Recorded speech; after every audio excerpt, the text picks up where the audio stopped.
Hey you guys, my name is Jeff. Welcome or welcome back. It is chaotic out there in the world. There's no other way to explain how crazy things are.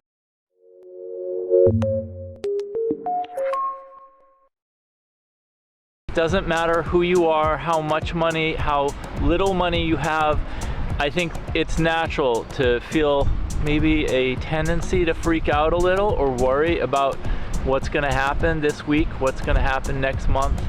And I'm just here to offer some reassurance in this craziness and in this storm, and also just to reflect a little bit with you. Now, one thing I wanted to say, I've been talking with some friends. Some of them invest, some of them don't, and friends of all different ages. And you know, we all like to talk about what we're investing in or what we're thinking about doing, or you know, sometimes people just want to talk. When I think about investing in stocks in chaotic times, this is how I view it.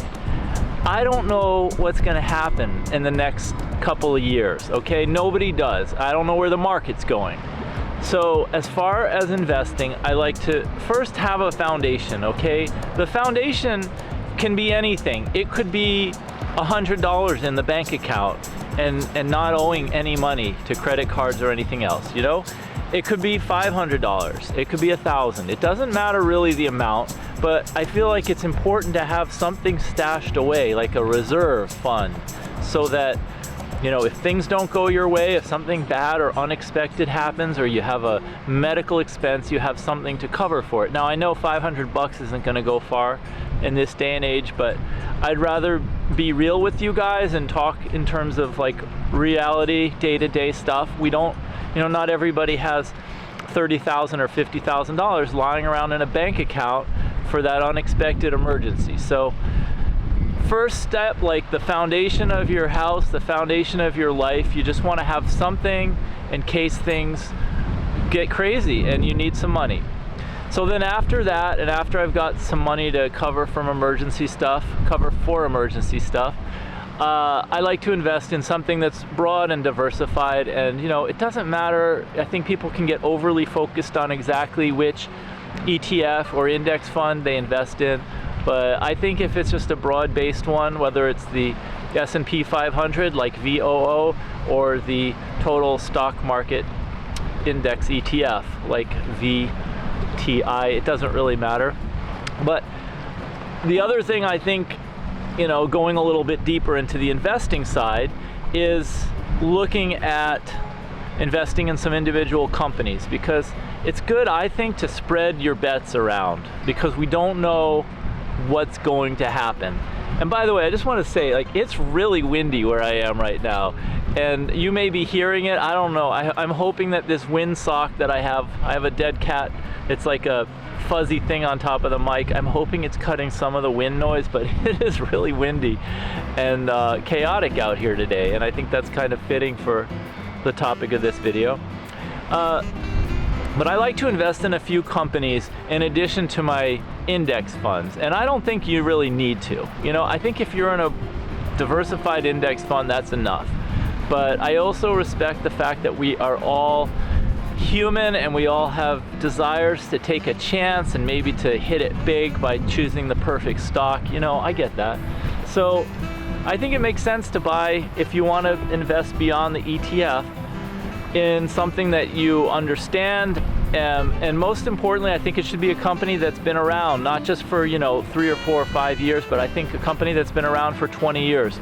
I personally invest in Berkshire Hathaway. I have some shares in that, and I've invested in Amazon, and just this year I invested in Google for the first time. But these are the kinds of companies, I know Google hasn't been around 20 years yet, but these are the kinds of companies that I have a pretty strong idea will be around for another many years. And so anyways, that is just a little something to share with you.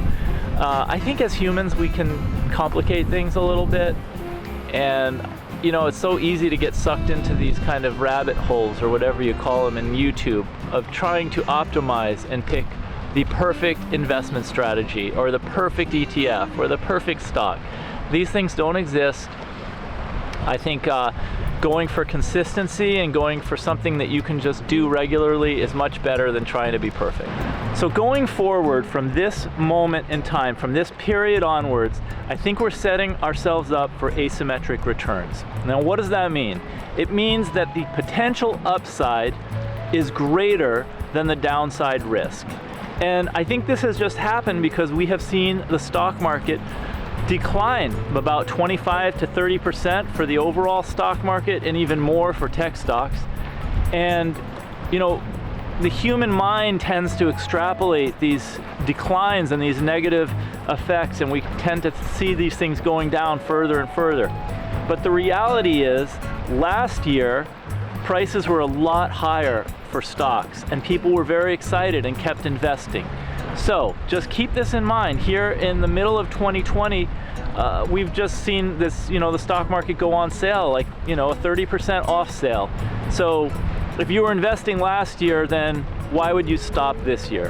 And one answer would be you don't have the money, or you're afraid that maybe you're going to lose your job or get less work. So I understand that. So I just wanted to make this little video here in the midst of our stormy weather, windy weather, gray weather, chaos of this storm, of this uncertainty in life and in markets, to just say, I've been investing now for more than 25 years. I've seen times like this when it gets really hard.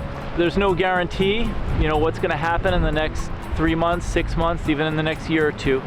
But if you're investing for 5 years, 10 years, and beyond, this, believe it or not, will be a relatively small blip in the long-term investment time horizon. So don't worry, stay calm, stay the course.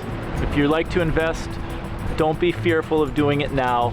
So keep in mind, by the time the winds have subsided and the clouds have gone away and the waves have calmed down, everybody else will realize, that the sun's coming out, and they're going to get excited about stocks, and they're going to go, oh my gosh, I don't want to miss out on the stock market. And this happens quickly. I have observed within 2, 3, 4 days, the markets can gain 10%, 15%, and 20% in a month.